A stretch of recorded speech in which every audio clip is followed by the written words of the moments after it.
Tom from Brite here. Excited to have you with us today. Congratulations on your new Brite. Or if you're getting ready to purchase a Brite, enjoy this video with us. But we're excited to have you here, and we're going to teach you today the proper way to install your Brite and a few safety features that you'll need to know. Also, we're going to talk about the proper way to angle your Brite. Now, you can do it any way you want, but you're going to find that if you follow these few guidelines, that it will help you to get the best polishing experience that you can get. And that way, you'll want to use that every day, because it truly will help you find all those imperfections in that paint that you couldn't see any other way. And that's what we're here to help you do, is to get that perfect shine the first time. So let's move in a little closer, because you can't see what I'm going to do from back there. So we'll move you in, and we'll go ahead and go to work. Okay, everybody, so here we go. We've got here, now these buff brites will actually mount to any type of polisher, right? Anything that's got the side hole here. We can do the dual action polishers. We can do everything from the Makita High Speed to the Makita DA PO5000C. We can do all the Bigfoot series, right? And you can see the light on these things. 800 lumens is a lot of light. So your packet will include, if I can get it out of here, a nice little thank you, because we do appreciate your business. It won't come to you fully charged. It'll have a partial charge, so you'll want to make sure to charge it overnight before you use it the first time. It is a lithium-ion battery, 2200 milliamp hours, so it will get you a long time. But you want to make sure that you have the Brite seated. So if I shut this off here, it has 3 modes. You're going to have a high mode, medium mode, and dance mode. So if you got a good song on your iPod while you're buffing, you can go ahead and dance away. So the Brite arm will pull out of here. Okay, you've got a military grade dampening system. So you can put this on this side, you can put this on this side, you can mount it down in front, you can mount it up top, you can mount it in back. Push this in, it's nice and tight, get it in past that first rib so that you've got that nice little reveal around there like that. And then it's tight, but you can still turn it. So you should be able to turn it. And that's how you're gonna affect the light there. We won't blind everybody with that. I'm gonna turn it away or it's gonna blind me. You're also gonna get a 10 millimeter, 50 millimeter by 10 millimeter flathead socket. And that's gonna work for your DeWalt's and your Milwaukee's. And there might be a few others that take that. Somebody told me the Adams polishers take that. And certain models are going to, but usually 8 or 10 millimeters is usually what we're going to run into. You're going to get a longer and a shorter spacer. You're going to get an Allen wrench, an Allen key that you can use to take these off. Now, this one actually has on this Bigfoot 21, LHR 21 Mark II, this has got what we call our double flamethrower on it. So we've got 2 units going at once. So you've got 2 800 lumen units. I guess you could call it 1600 lumen. It's a lot of power, and you can go that way all day. You can polish all day and still have that power, and very easy to charge at night. You've got 2 different ports, the micro USB. It's going to come with a charging cord in there, and you can plug it into a computer. You can plug it in your car. You can plug it, or you can get one of your little plugins for the wall that we've all got probably 20 of laying around the house, and plug it into the wall and let it charge overnight. And then we've got, on the other side, we've got some instructions. Talks about your warranty, how to get in touch with us if you have any questions, and some other little things to keep in mind there, but most of that's pretty self-explanatory.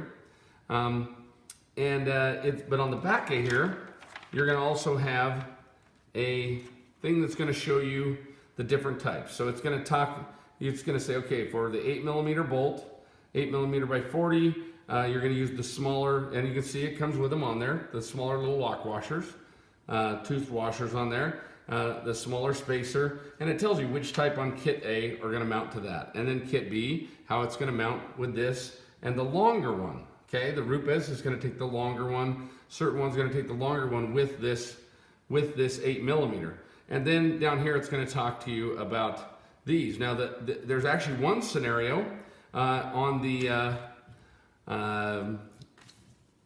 DeWalt, if you're going to use the side post handle. Same with the Milwaukee, if you're going to use the side post handle, you're going to actually lose this small one. You're going to take the big one, and you're actually going to use both of these because it has, it's just so long. It needs that, and you want to get it out in a way. And it just with the side post handle, if you've got the chainsaw, the D handle like this, you're just going to use the one, and that's how this one is hooked on. And we'll pull this one off here just so everybody knows how this happens. So turn this off.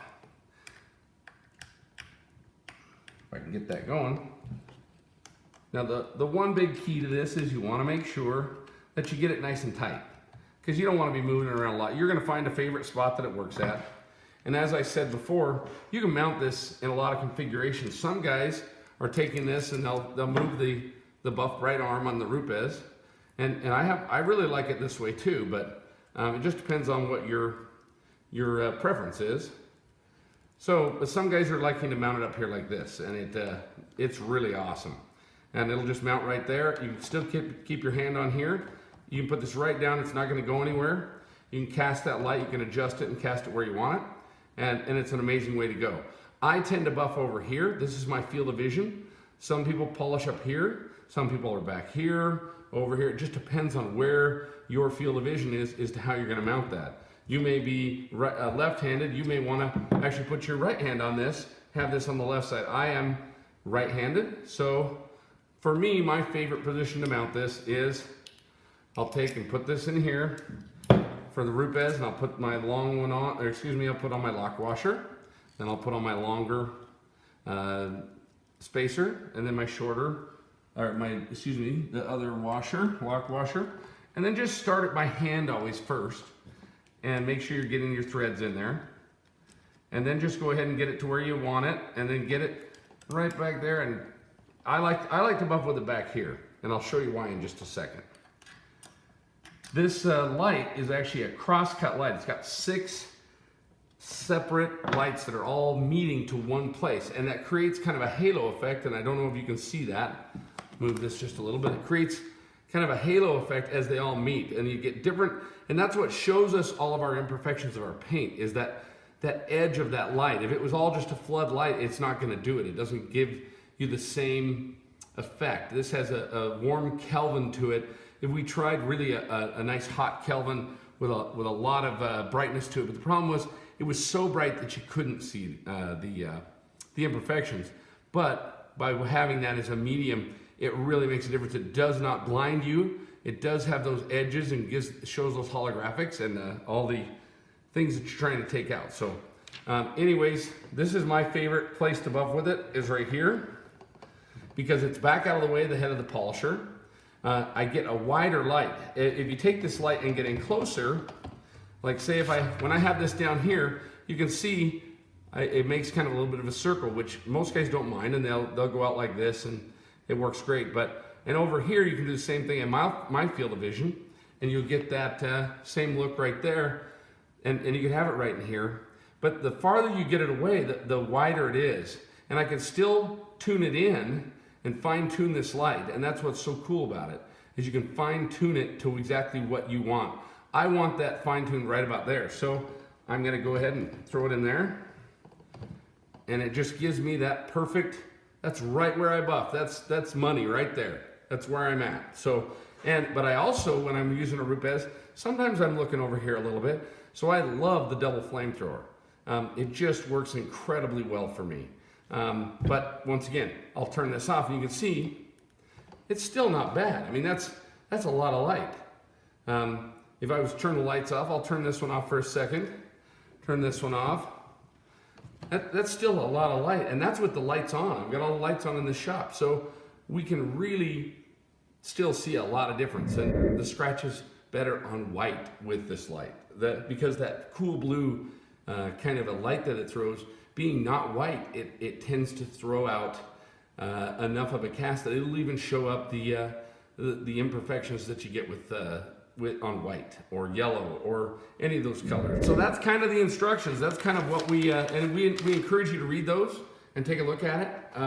They help a lot, and we've tried to, like I said, I've got a lot of years in the polish industry, and I've tried to take what I've learned over the years and the thousands and thousands of cars that I've polished on, and turn that into something that really makes a difference. I don't want a gimmick out there. I want something that really is going to be a tool people will use every day. And this industry has given so much to me. I wanted to have a chance to give back to the industry. So thanks again for joining us. It's been great to teach you about what the Buff Brite can do for you. We're excited and honored that you have chosen this tool to try and help you in your polishing in your shop. It really is the lowest cost way to get the best polishing experience you can have. None of us like to do a polish on a car, a full correction, and all of a sudden we realize we got more work to do. So we've already wiped it down, we've already done all that stuff, and we got to get it messy again as we get back in there and dig into that paint. So it's nice to be able to have it solved before we do that. I've been in the polish industry for a long time, 38 years. I've seen a lot of things come and go. Back when I started, all we had was wool pads, and swirl was quite the issue to fight. But nowadays we're pretty spoiled. We have these new dual actions that really make life easier, but we still have the one common problem that we had back then, which is without the proper lighting, we can't see it. And if we can't see it, we can't remove it. So it's so important to have the proper lighting. So we're trying to take the blinders off the detail industry and make sure that you have the opportunity to get that perfect shine the first time that we know we're all looking for. So thank you again, buffbrite.com. We hope you love it so much that you come back and buy one for every polisher in your shop. Please be sure to like us on Facebook and Instagram and Twitter and Pinterest if you feel the need. And we hope you'll tell your friends and give us a great review. We're just old detailers that wanted to bring a new trick to the game. So thank you, and have a great experience with your Buff Brite. Get yours today at buffbrite.com or buyflamethrower.com.